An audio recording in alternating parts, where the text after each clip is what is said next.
The takeaway for you guys is you don't always have to know like all the steps or have all the knowledge of how to properly execute on things. Sometimes it's just about getting started and getting into the trench, and then you'll figure out how to dig your way out. Like you'll learn things as you go, but like it's okay to like just get started and not have everything figured out. What's your plan for tomorrow? Are you a leader or will you follow? Are you a fighter or will you cower? It's our time. Take back the power. What's your plan?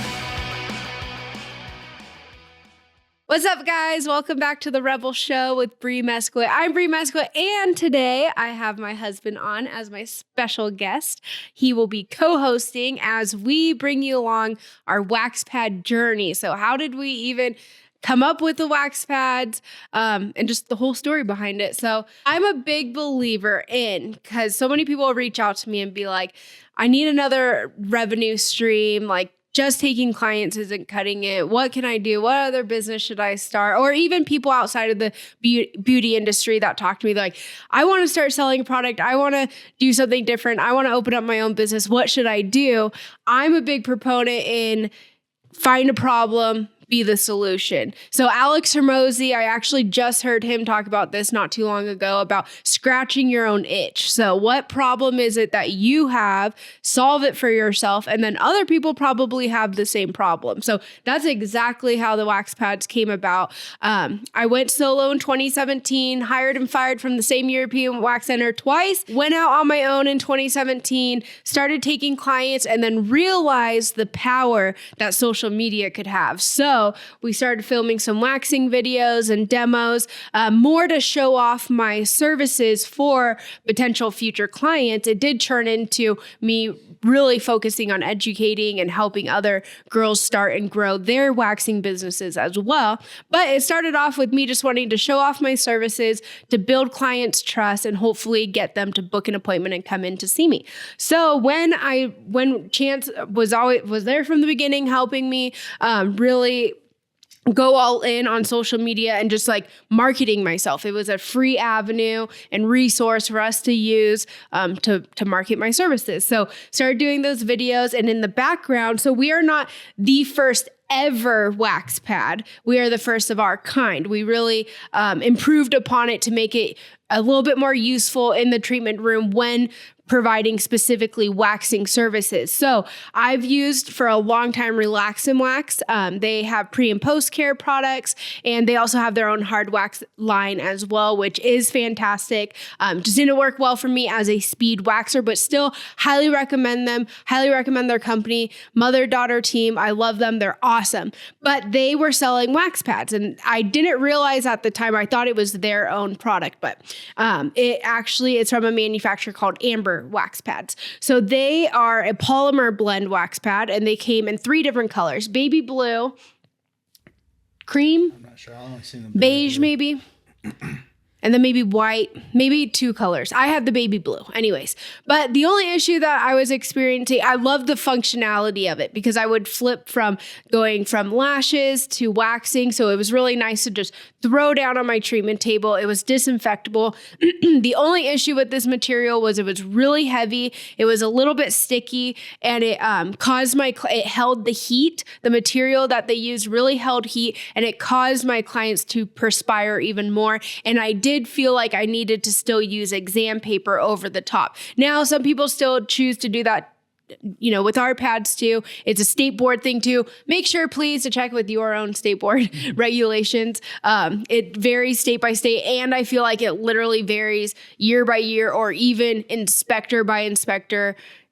Yeah, we've had a lot of stories come back to us. So just make sure you know the laws in your state. Anyways, I started using that, and I really like the functionality, but the material and then also the background color started to really bother me. I'm like, this is not on brand. I started to realize how important just building your brand and like cohesiveness of Instagram, especially back then, it was more like curated. I feel like now we're getting into a little bit more of like organic and like natural, I don't know, just like candid shots are what audiences are wanting more now, which I'm so relieved. I really am just loving like the more authentic, like being more authentic. Anyways, So I was like, what can I do? I want pink background. I was like, I really need to find something. Couldn't find anything. But I started kind of racking my brain. I'm like, this is what I want. This is a problem I'm having. I need to figure out how to solve this.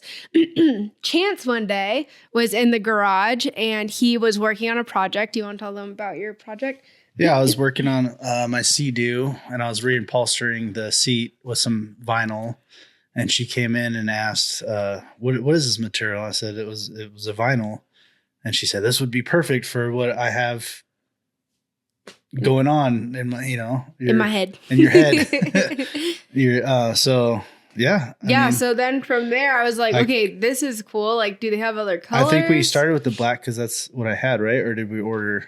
No, we started searching for different suppliers. Yes. And then we found one and I saw that they had hot pink. Yeah. So I was like, OMG. We didn't even know like yardages and all that stuff. I think we just didn't we run over to the salon and literally measure my treatment table? I think so. Yeah. And then we were like, okay, it's this many feet. And then we're like figuring out on the website because they sold by the yardage and we were like super confused. So we just figured it out. I think we got like 8 yards or something. So just one swatch.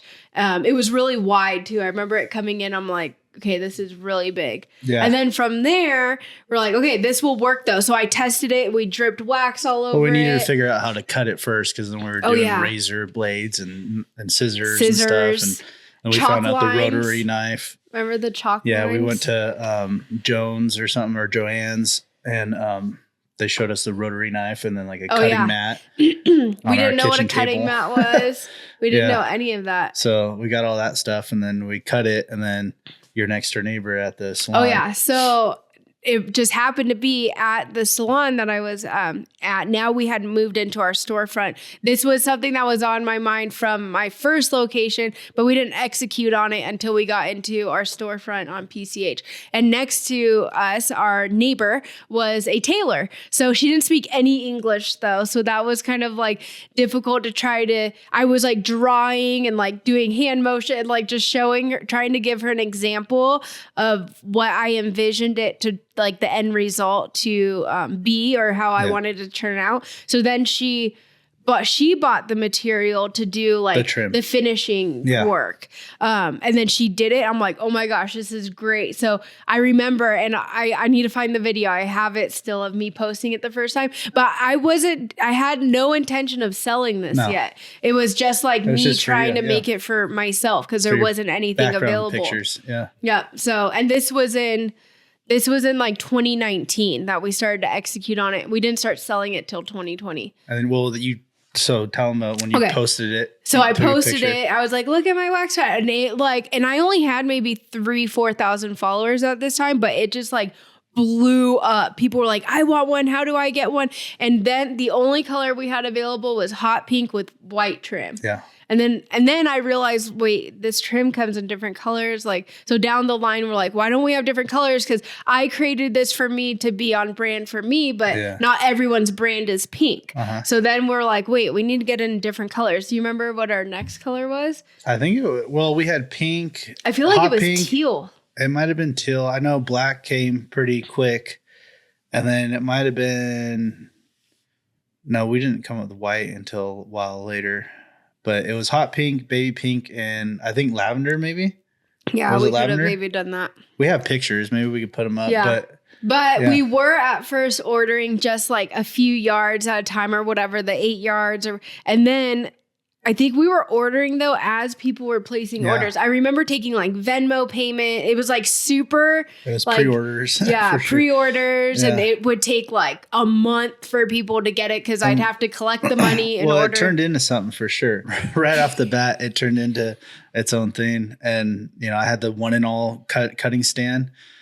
We're definitely going to pull pictures. Yeah, I remember that was cool. He was wearing a Viking helmet. Yeah, I was just wearing it just for the shock value. Well, I wish, because you were being the weirdo silly. That I am. We weren't thinking like, oh, we're going to look back on these pictures. We weren't thinking this was going to come of that. So like, he was just being himself. We were goofing around taking the picture. And then we didn't take any other pictures, unfortunately. I think we did. And then, your friend, our friend Becca, Oh, yeah. got her Okay. a So we're sewing getting machine. off track. Okay, We got to go back to. All right. Okay. So we had first we like were 3 just buying a colors. little bit of material. The tailor next door was doing it for a while though. But then it was like really expensive because she was so over. Because we weren't cutting for her at that point yet, actually. We were just giving her the full And sheet. she was cutting? Yeah. No, I think we were cutting it on the kitchen table. No, at first, very first few though, she was doing it. And then we realized she was telling us it was just too much. And the amount she was going to charge us to do it was more than what I felt comfortable selling it for. Yeah. So then we're like, okay, we got to get our costs down and figure this out and like have her just do the very finishing work. So then that's when you started cutting it, and we used like, so he has a construction background. They have these chalk lines to make straight lines. So you hold it, then you just flick the chalk, and then it like creates a straight line. So we were like doing that on the kitchen table, but then we would do that to get the line straight. But then we're like having to clean it all off, and it was like, dude, we were not doing things productive. No. We had, remember our shipping labels? Okay, so we didn't even own a laptop or a printer. No. Oh my gosh, I haven't thought about this. We would use that mailbox center that would print. On my way, so I had to push my clients back by like 30 minutes because I remember the mail center didn't open. I can't remember specifics right now, but say it was like they didn't open till 8. So I pushed my clients back. So on my drive into work to take clients, I would stop by the mail center, print out the shipping labels. They weren't even labels. It was on it was just on paper. Yeah. And then we would tape it. We would take masking tape. Oh my gosh. So much tape wasted. Oh my gosh. We did things so, but we just got the takeaway for you guys is you don't always have to know like all the steps or have all the knowledge of how to properly execute on things. Sometimes it's just about getting started and getting into the trench, and then you'll figure out how to dig your way out. Like you'll learn things as you go, but like it's okay to like just get started and not have everything figured out. I feel goes back to, and I talked about this on another episode, the whole analysis paralysis thing. Like I saw something that I needed, had a problem, created a solution, used it, other people wanted it, and then we just went for it. Yeah. We just did what we need to do, and over time we progressed into improving upon it, and like even till this day, that's exactly what we do every single day here at the warehouse. We're just continuing to learn and figure out how to improve upon our product and our services. I think we need to get back to the storyline though. I squirrel. Yeah. Okay, so where were we? So we were printing at a mailboxing spot that printed, yes. And then you would do that before going to the salon. Pay clients, drop off the material. So we were using the next door neighbor to sew them up, and then it got kind of too expensive with her. Yeah. So then we kind of started building our own team, and our friend Becca. Yeah. I don't know if did she have a background with sewing, or she just was open to sewing? She kind of did. I think she had just. Did she like sew just a little bit or something? A little bit, but I believe she had just graduated aesthetic school, was like looking to start building a clientele. I'm pretty sure she was kind of in a weird, like she needed some extra cash. So I'm like, hey, I'll literally like pay for a private sewing class for you just to learn this project, not like a sewing like 101. Like I literally just wanted to find a seamstress to teach her specifically how to make the wax pads. Yeah. And we did. Mm-hmm. Or maybe Becca ran like I'm a big believer in utilizing your resources. And when you have a goal, like talk about it, because you never know who someone else is or who they know or what advice or resources or guidance they can provide. So we just started talking about it. Yeah. And like someone, I can't even remember the specifics right now, but someone came into our life that was willing to teach Becca specifically this project, and she had a sewing machine for sale. Yeah. So it was like a package deal. So Becca did like a 2 or 3 hour crash course, got the sewing machine, and then we switched from dropping it off to the neighbor to dropping it off with Becca. Yep. And so she was doing that at home, at her house. And so I was cutting them on the table with the all-in-one stand that I made, and that we'll have pictures up of that. But we're doing it. I was cutting them at their apartment, and then she would either pick them up or I would drop them off to her. She would sew them, and then we would pick them back up and then package them at the apartment and still go get those slips from the mailboxing. Yeah, the mailbox center. That's crazy. And then from there, we would just ship them off. I think printer back there is the first printer we bought. I just realized. Wait, is it? I don't know. Oh no, we Is had a it? black one. I'm lying. I just made some Yeah. And then false from there, claims. it just kind of, it grew into this. It grew into what we have now. No, okay. There's Right? so much more. So There's then, so many little steps. So we could share a few hurdles too, because Yeah. I feel like there's always a lot of lessons that come from hurdles. So from there, then we outgrew Becca being able to keep up with the workload. We did at this point start a Shopify store. We started Shopify. I bought your brother's old laptop. It was Yeah. a mini Mac. I barely knew how to even like use it. You still but have it. we got that. Yep, we still have that. And then, opened that Shopify store. But at this point, I think we had already sold maybe like 80 wax pads because I remember having like a handwritten list of everybody. And we did start doing some new colors. Yeah. So we opened up the shop. And then, but one thing, so the whole point of this was also to reduce waste because I no longer was using exam paper. But we were noticing when we were making the wax pads, we were having a lot of extra material left over. Remember that? Yeah. And I was like, wait, now we're just creating more waste of this like material. So I was like, what the heck can we do with this? So I remember we were in the kitchen, he was cutting orders, and then we were still, I think, doing the chalk line because I remember using a paper towel to wipe. No, when I built the all-in-one stand, that's Oh, when yeah, I that's moved to my straight line. But something happened My level. because I remember this clear as day. I know exactly where I was standing and everything. And like I grabbed paper towel and wiped something down and I was like, oh my God. I was like SMAs because up until this point, the only thing we were using as SMAs were paper towels. People weren't using dental bibs yet, but those are still disposable. So I was like, this is a waste that I use every single day in the treatment room. I'm like, why don't we make reusable SMAs? So we were the first ever reusable disinfectable SMA pads. And I'm proud of that. I just thought I would plug that in there. Yeah. So then we started doing that, and then we had zero waste, no more waste. All the material was being used. I just remember it would take me all day to cut, a little stack of pads and SMAs out of that all-in-one stand out of the kitchen. Yeah. That just came to mind. It just would take me from. And we weren't even doing like a tenth of the volume. No, we'd probably do like 10 to 20 maybe. Yeah. Every other day. Remember the first time we got a roll, roll? So then we discovered, hey, you can buy this material in bulk. So then we started buying rolls. And they're 50-pound rolls or something. Yeah, but 50. the first one we got, I remember when it was delivered in our little apartment. Now looking back, I'm like, I'm surprised no one stole that off our front porch. But that was crazy. So we up-leveled to that. We started printing. We did get the printer. We started printing our own shipping labels, but we still didn't know about the thermal label printers yet. So we didn't discover that until a couple of years ago. Yeah, when we moved up and here. we would still print it on paper and then tape it to the bags or what? Like clear masking Were we tape. doing bags back then or what did we do? Yeah, we were doing the pink, like t-shirt. What are they called? The Mylar? No, like Paul. I don't know. I forget. Yeah. Yeah, but the pink bags. The pink bags. Yeah. And then from there. We didn't have care cards yet. No. None of it. Okay, I think you were handwriting cards. I was. Yeah. I was handwriting thank you cards to everyone. I wish I could still do that right now, but that would be absolutely wild. Yeah. Yeah, that's crazy. Maybe pick a few. Yep. And then we had little stickers. We would put little stickers in for a little bit. And then, so then we moved from, Becca was sewing for us. We were doing another apartment that was working for a little while. And then the demand started growing a little too high for all that. So then from there, what do we end up doing? Jessica.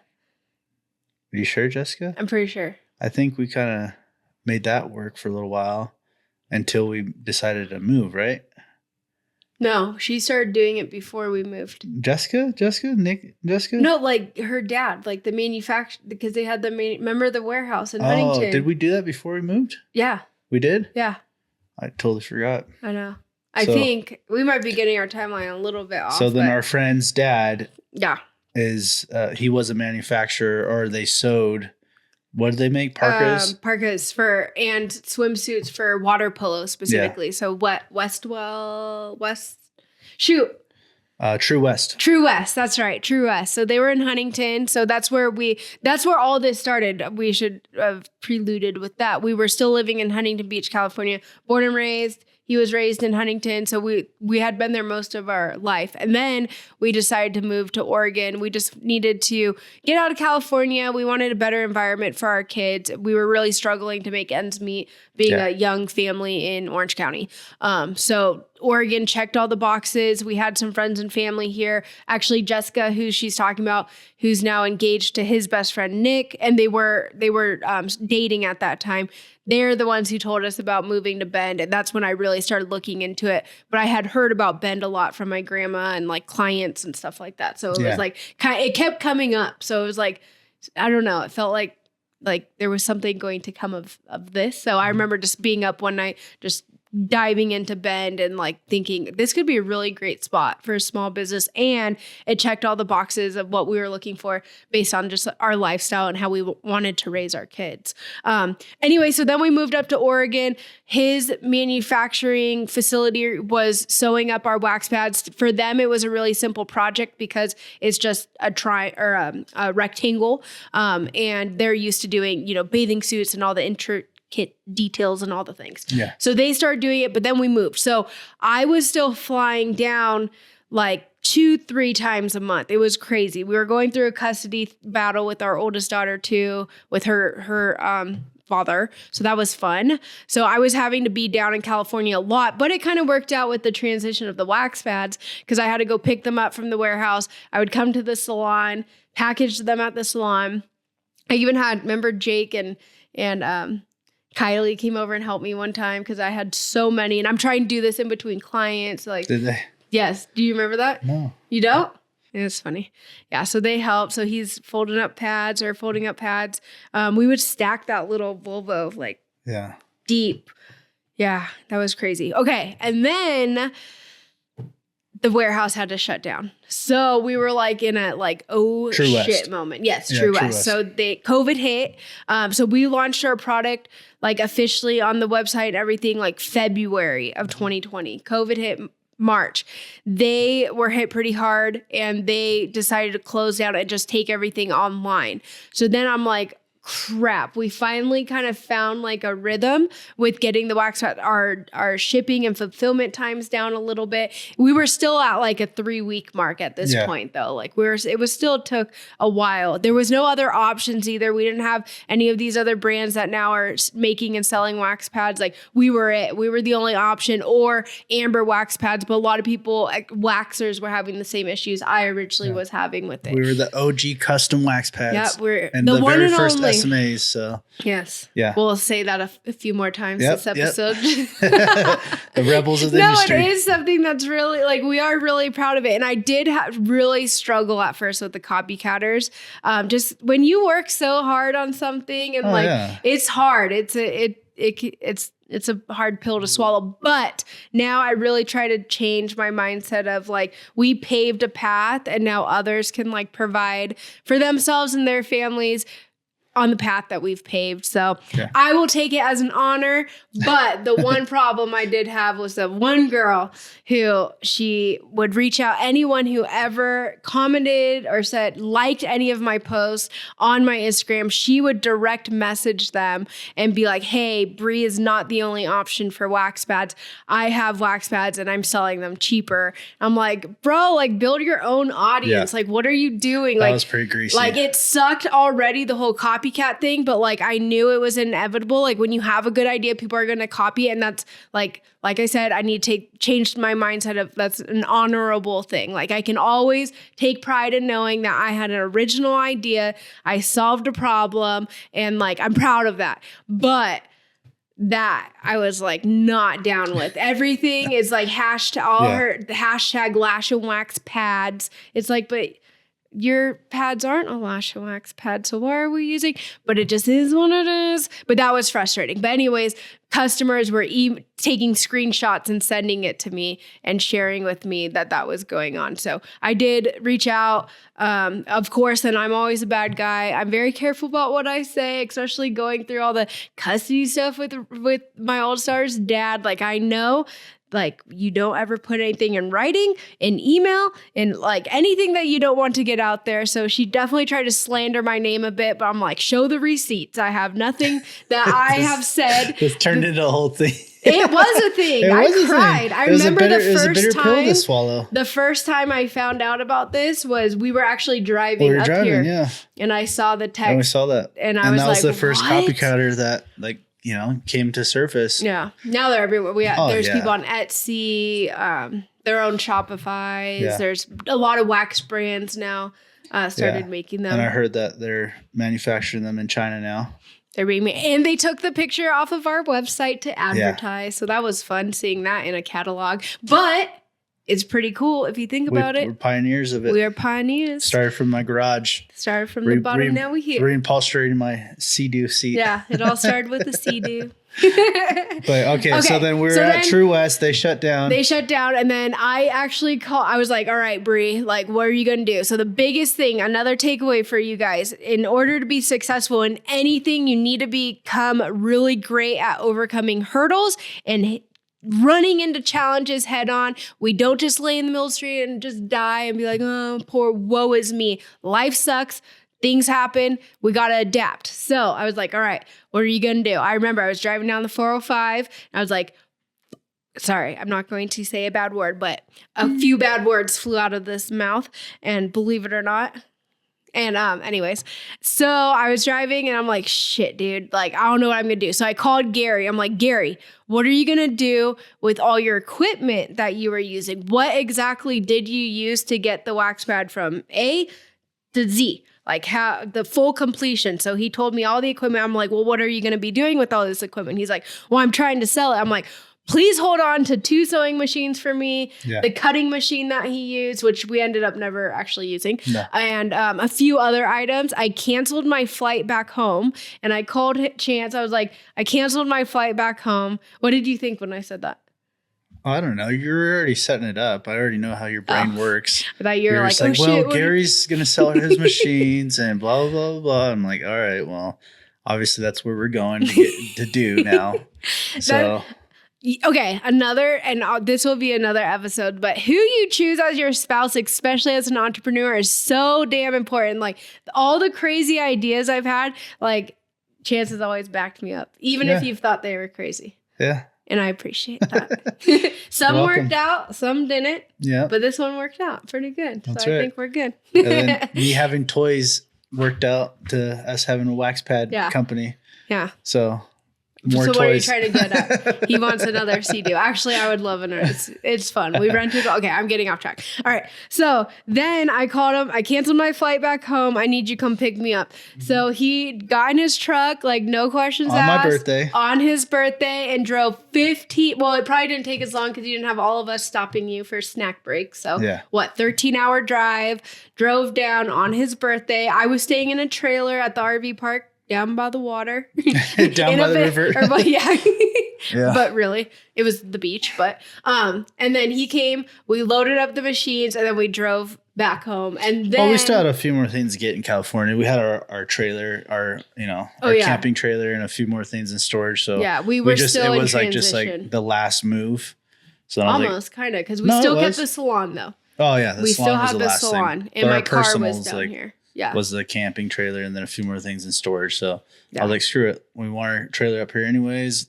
And we need these sewing machines. So let's make it happen. Yeah. So we drove down there, picked up all the equipment, and then drove back. And so our new house we had up here, we were on, to us, it was just like huge property. We're on a whole acre. Now, having been up here for a while, we're like, oh, that's tiny. We want like freaking 100 acres. Anyways, but it was so amazing because we had a warehouse at our new house. So there was the house and then the acre backyard and a warehouse in the back. So we moved the sewing machines there originally. This is going through seamstresses and trying to figure that out was an absolute nightmare. So that was crazy. we found one this hippie girl who actually worked out really well for a while, but then she took off. She was funny. She had dreads and stuff. She was fun to have around. My daughter, our middle daughter, wanted to be like her so bad. So remember, you braided her hair, and we got her a little mini sewing machine. Like, I'll find the picture. She was so influenced by this. We girl. have a picture hanging in the warehouse. Oh yeah, we do. Okay, so we'll show you guys that. It was so cute, Trin. So she had her little dreads too, but they were just little braids, and she's like, so, oh my gosh, that was so funny. So in the warehouse, it was hard because there's no like AC in there. There was a heater for the wintertime, but our backyard is all dirt. So like trying to do, oh my gosh. So we did that for what, like a solid year? We did that for a while. Because then we had a couple of multiple seamstresses. Yeah, because then we had that one girl that drove in from the Reds, but that didn't work out because of the drive was too long. She was great though. She made custom jewelry too. She was really cool. We've met a lot of cool people through this. And then my cousin would come in randomly. Jessica again, she started sewing. Yeah. And then Katie, so Jessica's friend. Yeah, and then a couple girls off of like a hiring app or something like that. I think Facebook Marketplace, honestly. Yeah. And then we got the salon. And once we got the salon, then we moved there. The salon has 3 rooms. So we made one of a facial room, a treatment room, into a sewing room. And then we found Letty. Yeah, we needed a cleaner. We needed a cleaner environment. Yeah. But it was difficult because Chance was cutting at our warehouse at home, though. And then we were bringing the material to the salon. You were bringing that up and down the stairs, like, and this stuff's heavy, especially when we started doing higher volume. Yeah. We were doing pretty good. And then you'd have to haul it back down. Yeah, because the salon's second story. So that was wild. And then we were just using multiple seamstresses in there. We would use Katie, Jessica, and then Letty came eventually. But then in between that, we were using this lady out in Sisters, which is probably like an hour away from here. So we would drive everything there and then go pick it up like a few days later. And that started getting just sloppy and all over the place. So then we really looked for somebody else. And that's when Letty came. Letty. And then she had a lot of experience. So she was great. She actually helped us figure out how to be a little bit more productive. Yeah. Like create better systems. So we created like the color coding systems. Yep.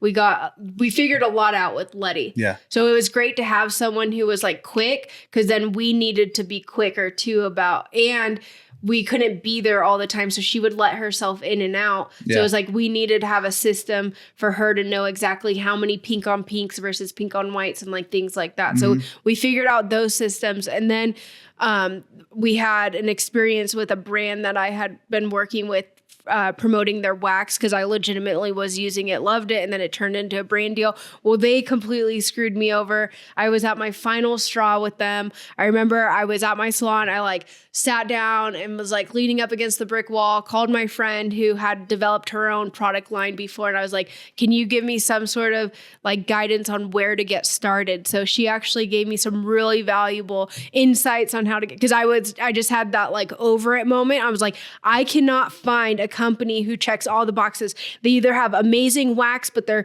customer service and their shipping sucks, or they have great customer service, but the wax is really subpar, or they continue to change their formulas without notifying their customers and their clients. Like, so there just wasn't or they checked most of the boxes, but the prices were just like not affordable. Yeah. And they're switching up the wax, like, right? Yeah.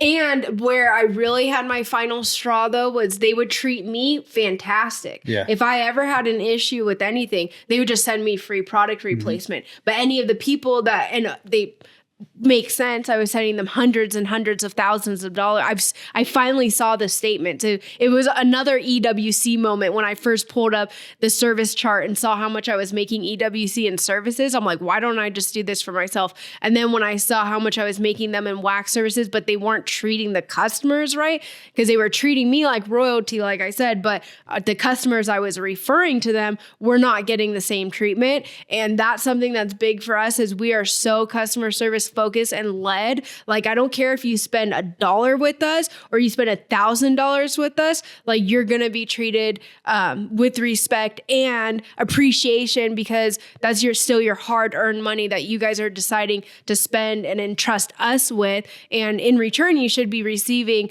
a great product and great customer service. So that was my final moment of like, I need to figure this out. And like, I'm seeing another problem in the industry, and I feel like I'm up for the challenge to solve it. Yeah. It was a scary venture to embark on because it was very expensive and costly. Also paying the ignorance tax because I didn't really have anyone to guide me except for Amber giving me those first steps was huge. So anyways. Back to using your resources. Yes. Using your resource, especially being in this industry, guys.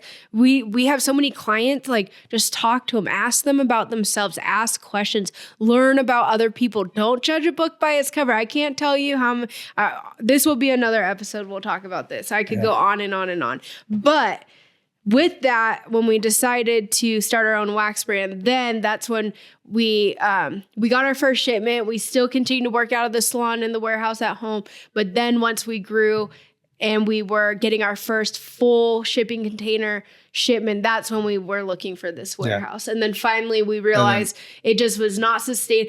We were not going to grow any further if we continued to do it that way with the driving. We needed everything to be in one spot and in-house. It wasn't working. And then plus we were so nervous because we made a large order of wax. So we're just like, where the hell are we going to store all this? And then we found this place. And then that's when we made the sewing room in there.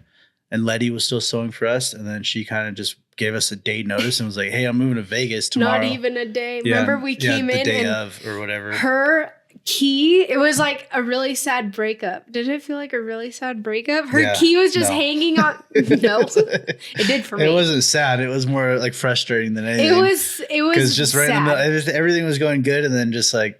Did we take a picture of that? I don't know. Probably. You probably did. You can't ever let your guard down, guys. Like when you feel like things are going good, like be ready. Something's going to hit. But don't be like paranoid. I'm just saying you got to be prepared for anything and just you got to be adaptable and overcome those hurdles. Yep. Anyways, her key was hanging on the sewing machine. I'm like, why is her key hanging? So I texted her. I'm like, hey, Letty, like, are you coming in today? Because there was still stuff on the shelves. And she's like, I'm moving to Vegas tomorrow.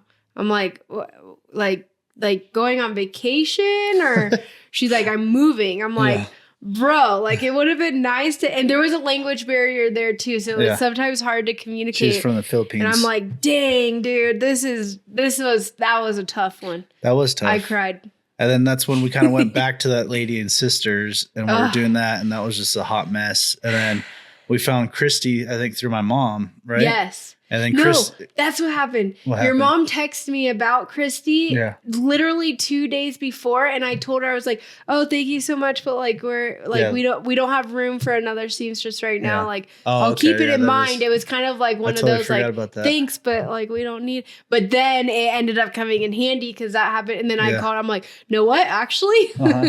And then Christy is like a gangster. We love her. She's part of the family for sure. Yeah. So it worked out. And I always ask her every like few months, I'm like, so Christy, how are things going? Are you planning on leaving anytime soon?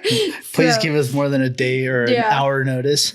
So she's been awesome. But everything, our wax pads are completely handmade here in-house in the good old USA. From cutting to sewing to your door, to your treatment table. Yeah, material, everything. We get material here.